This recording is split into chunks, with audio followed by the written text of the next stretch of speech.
সূর্যটা একটা প্লেটের মতো দেখা যায় গো। না না, এখনকার বিজ্ঞান বলে এই সূর্যটা এই পৃথিবীর থেকে 13 লক্ষ গুণ বড়। সুবহানাল্লাহ কি বাড়ি দিয়া কইবে? এই বিজ্ঞান বলে এই পৃথিবীর থেকে 13 লক্ষ গুণ বড় সূর্য, আর এর দূরত্ব হলো 9,30,00,000 মাইল দূরত্ব। সুবহানাল্লাহ। আমার প্রশ্ন হলো, পৃথিবীর থেকে যদি 13 লক্ষ গুণ বড় হয়, সূর্য যদি পরে পৃথিবীর কি আর তালাশ করে পাওয়া যাবে? কথা হয় না, কারণ এটা তো পৃথিবীর থেকে 1-2 গুণ বড় নয়, 13 লক্ষ গুণ বড়। পৃথিবীর উপরে পড়লে পৃথিবী নাই, গায়েব হয়ে যাবে।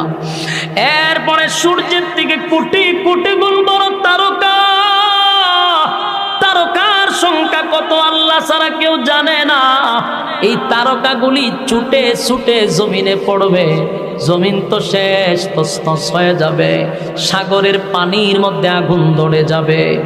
আটলান্টিক মহাসাগর, ভারত মহাসাগর, আরব মহাসাগর, প্রশান্ত সাগর, খাল বিল নদী নালা যা আছে সবগুলার পানি এক হয়ে যাবে। তখন আর লবণাক্ত মিঠা পানি এক হয়ে যাবে।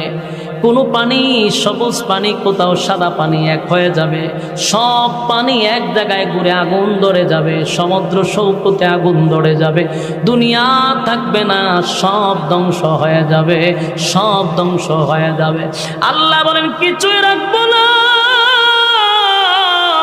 সব আমি ধ্বংস করে দিব রে, কেউ থাকবে না, কেউ থাকবে না। এরপর আল্লাহ বলেন আসমানের সমস্ত ফেরেশতারে ধ্বংস করে দিব, কোনো ফেরেশতাও থাকবে না। আরশ বহনকারী ফেরেশতা ছিল, তাদেরকেও আল্লাহ ধ্বংস করে দিবে। সব ধ্বংস হওয়ার পরে মাত্র থাকবে 4 জন ফেরেশতা। বাকি আল্লাহ জিগাইব আজরাইল রে আর কে আছে বল? আল্লাহ। সমগ্র পৃথিবীর সমস্ত প্রাণী শেষ, আল্লাহ ফেরেশতা কুল শেষ, এখন আমরা 4 জন আছি। আর আপনি চিরঞ্জীব, আপনি আর আমরা 60 জন ছাড়া আর আপনার সৃষ্টি জগতে আর কেউ নাই।